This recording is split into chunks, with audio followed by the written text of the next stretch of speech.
ప్రకాష్ నువ్వే చంపావా? సైగలు మూగ భాషలు ఇక్కడ కుదరవు, నోటితోనే చెప్పాలి. నేనే చంపాను. ఎందుకు చంపావు? చంపేనని ఒప్పుకున్నాను కదా, ఏదో సెక్షన్ కింద నన్ను చంపేయండి. ముద్దాయే శిక్ష విధించుకుంటే ఇక్కడ మేమెందుకు? సెక్షన్లు శిక్షలు నువ్వు గుర్తు చేయాల్సిన పని లేదు. అసలు నువ్వేం చేసావో చెప్పు. ఫారెన్లో నా ఫ్రెండ్ని చంపేశాను, ఇక్కడ ప్రకాశం చంపేశాను, భారతీయ సంస్కృతిని చంపేశాను, గౌరవ మర్యాదల్ని చంపేశాను, ఆఖరికి నా బిడ్డను కూడా చంపబోయాను. నన్ను చంపేయండి, నేను బ్రతకూడదు. బ్రతకడానికి నాకు అర్హత లేదు.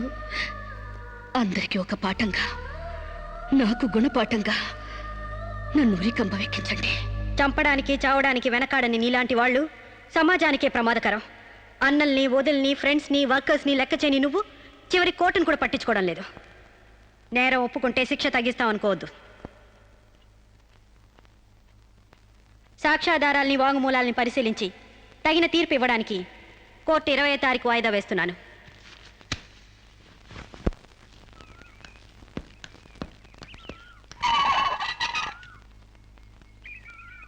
నేను జడ్జ్మెంట్ వాయిదా వేస్తున్నట్టు మీరు జర్నీని అర్జెంట్ చేస్తున్నారా? ఎంతైనా జడ్జ్ భర్త అనిపించారు.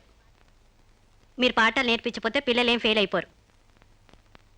ఈసారి వారం రోజు సెలవు పెట్టండి, ఓకే? అమ్మా, మీకోసం ఎవరు వచ్చారు. బాయ్.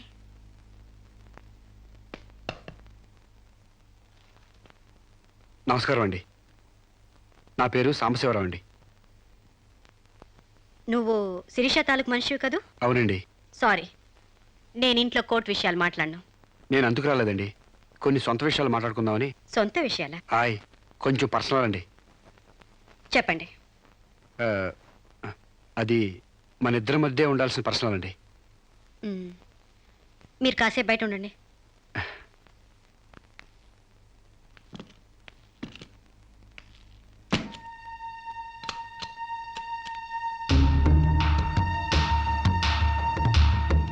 చాలా సీక్రెట్ కదండి, అందుకే తెలిపేశాను. చెప్పు. మీ వారు ఢిల్లీలో ఉంటారంట కదండి? అవును. అక్కడ మీ వారు లీడరో అంట కదండి? University reader. 15 రోజులకోసారి వచ్చి వెళ్తుంటారంట కదండి? ఇవన్నీ నీకెలా తెలుసు? కావాల్సిన వాళ్ళ గురించి ఆ మాత్రం తెలుసుకోలేమంటండి. అమావాస్యకోసారి వచ్చే మీ ఆయన కోసం మీ అందాన్ని అడవి కాసిన వెళ్ళి చేసుకుంటారా? ఆ రోజు కోర్టులో మిమ్మల్ని చూడగానే నా వయసు జిగేలు మంది. మీ ఆయన ఉండరని తెలిసి నా మనసు జాలి పడింది. తేగలాగా మంచి నాజుగ్గా ఉన్నారు. ఎందుకిలా మీ అందాన్ని మగ్గబెట్టుకుంటారు? ఓ పని చేయండి, మీరు నన్ను ఉంచుకోండి, లేకపోతే నేను మిమ్మల్ని ఉంచుకుంటాను. నన్నెవరు అనుకుంటున్నారా?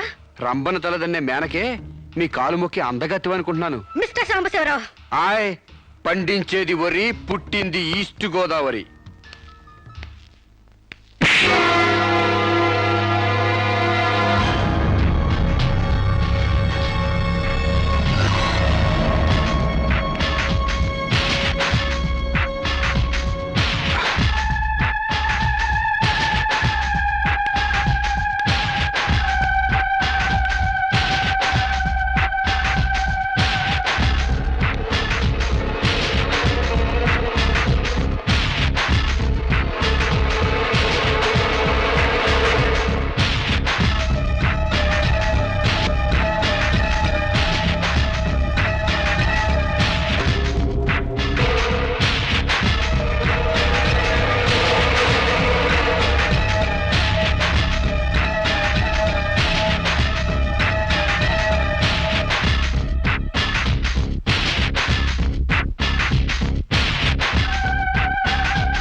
మేడం, ఏం జరిగింది? అతను చాలా ఇండిసెంట్ గా ప్రవర్తించాడు. అసలు వీడి లోపల ఎందుకు రానిచ్చారు మేడం? ముందు అతను హాస్పిటల్కి తీసుకెళ్ళండి ప్లీజ్. Constables, call ambulance. ఆగండి.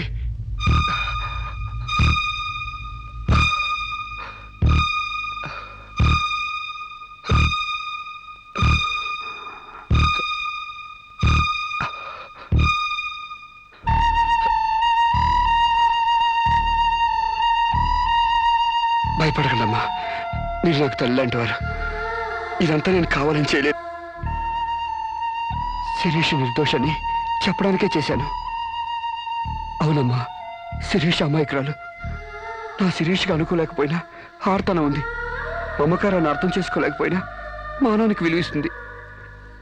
రాష్ట్రం కానీ రాష్ట్రం వెళ్ళొస్తేనే స్టైల్ పెరిగే ఈ రోజుల్లో 20 సంవత్సరాలు ఫారిన్లో ఉండొచ్చిన శిరీష్కి ఇతరుల్ని డామినేట్ చేయాలనే తప్ప వేరే ఆలోచన లేని పిచ్చిది. మీరు ఒక జడ్జి అయ్యిండు కూడా ముందు వెనక ఆలోచించకుండా రేపు చేయబోయి నన్ను కత్తితో పొడిచారు. ఎందుకు? ఆడదానికి ఇష్టం లేకపోతే స్వయాన మన్మధుడే దిగొచ్చినా అంగీకరించదమ్మా. నా శిరీష్ శీలం లేని ఆడదైతే ఆ రోజు వాడిని ఎందుకు చంపేది? హాయిగా వాడితోనే డేటింగ్ పెట్టుకునేది. మొగుడితో తప్ప పరాయి మగాడితో ఊహించుకోలేని ఆడతోనూ ఉన్న ఏ ఆడదైనా ఆ పరిస్థితిలో ఉంటే ఈరోజు మీలాగే ఆ రోజు శిరీష్ లాగా చేస్తుంది. ఎంత పచ్చి వ్యభిచారైనా ఇష్టం లేని మగాడి చేయి పడితేనే చేదరిస్తుంది. నా శిరీష్ సిగ్గు తెలియంది కానీ శీలం లేనిది కాదమ్మా. తను నా తమ్ముడిని ఏ డేటింగ్ పేరుతో మోసం చేసిందో అదేవిధంగా మోసం చేసి తనలో మార్పు రావాలని నాటకం ఆడాను. అవును మేడం, శిరీష్లో మార్పు తేవాలని నేను సాంబశివరావు కలిసి ఈ నాటకం ఆడాం. ఆమెలో మార్పు సాధించాం. కానీ లాస్ట్ మూమెంట్లో మర్డర్ కేసులో ఇరుక్కుంది. మీరు శిరీషకు కటింగ్ శిక్ష వేయబోతున్నారని తెలిసి అతను ఈ రేప్ ప్లాన్ గురించి నాతో చెప్పాడు. మీకు తెలియంది కాదు కానీ చెప్తున్నాను. రేపుకు ఉరిశిక్ష వేయాలని చట్టాల మార్పు కోసం ప్రయత్నాలు జరుగుతున్న ఈ రోజుల్లో రేపిస్ని చంపటం కనీసం చిన్న నేరం కూడా కాదని నా నమ్మకం. దయచేసి నా శిరీష్ని కాపాడండి. నా శిరీష్ని కాపాడు.